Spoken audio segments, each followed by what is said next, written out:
su Gattuso che lo travolge, giallo, e poi Gattuso faccia a faccia con Mourinho. No, Con Ancelotti. When people talk about football legends, they usually mention the artists, the magicians, the goal scorers. But what about the warriors? What about the men who did the dirty work? Who fought every second? Who sacrificed their bodies so that geniuses could shine? This is the story of Gennaro Gattuso. Not the flashiest player, not the most technical, but one of the most important midfield warriors the game has ever seen. Born on January 9th, 1978, in Rigliano Calabro, Fuopi. His father was a carpenter and fisherman. Life wasn't luxurious.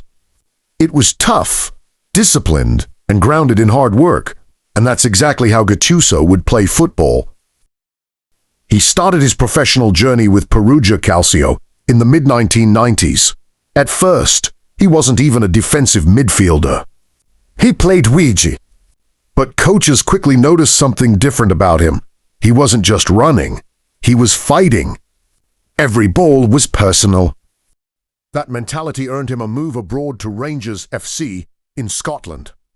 There, he experienced one of the most physically demanding leagues in Europe. Scottish football hardened him. It sharpened his aggression. It shaped his identity, but destiny had bigger plans. In 1999, Gattuso signed for AC Milan, and that's where everything changed. At Milan, he was surrounded by stars, legends, icons of the game, but Gattuso never tried to be one of them. He became something even more valuable, the engine in midfield. He formed one of football's most iconic partnerships with Andrea Pirlo. Pirlo was elegance. Gattuso was intensity. Pirlo painted masterpieces. Gattuso protected the canvas, while Pirlo orchestrated the game with vision and precision.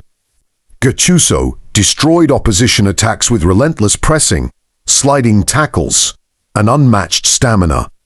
He ran so others could shine, and together, they helped build one of the greatest club sides of the 2000s. With Milan, Gattuso won two UEFA Champions League titles in 2003 and 2007. The 2005 final heartbreak against Liverpool FC still haunts Milan fans, that dramatic night in Istanbul. But true warriors rise after defeat. In 2007, Milan got revenge, and Gattuso was at the heart of it, pressing, tackling, shouting, leading. But his greatest achievement came on the international stage, the 2006 FIFA World Cup. Italy arrived in Germany surrounded by scandal. The Calciopoli crisis had shaken Italian football. Expectations were uncertain. Pressure was enormous. But inside that Italian midfield, there was fire. Gattuso started throughout the tournament, forming a powerful partnership with Pirlo once again. In the final against France, he battled relentlessly in midfield, facing one of the greatest players in history, Zinedine Zidane. It was an emotional final, a game remembered for drama, passion, and unforgettable moments. After 120 minutes, it went to penalties. Italy didn't miss. When Fabio Grossa scored the winning penalty, Gattuso collapsed in tears. From a small town in southern Italy to the top of the world, he had become a World Cup champion. But Gattuso was more than trophies. He was emotion. Pure emotion. Fans remember his intense stare, his clenched teeth, his explosive celebrations, his heated arguments. He once famously clashed with Tottenham coach Joe Jordan in a fiery Champions League moment. But behind that aggression was loyalty, respect, and love for the badge. Teammates often said something powerful about him. If you go to war, you want Gattuso next to you. He wasn't the most gifted. He didn't score 20 goals a season. He didn't dribble past 5 defenders.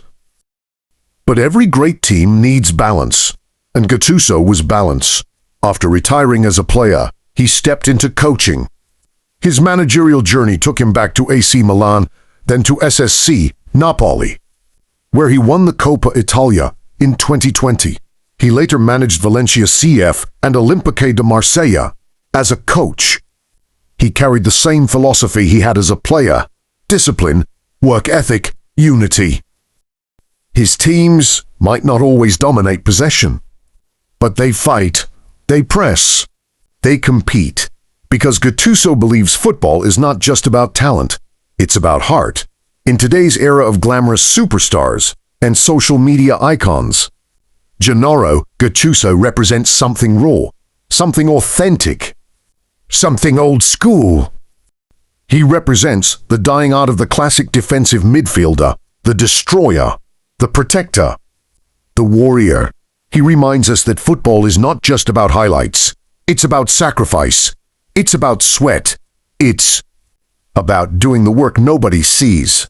From southern Italy to European glory, from Champions League nights to lifting the World Cup, Gennaro Gattuso didn't just play football. He lived it. And that is why he will always be remembered not just as a player, but as a mentality.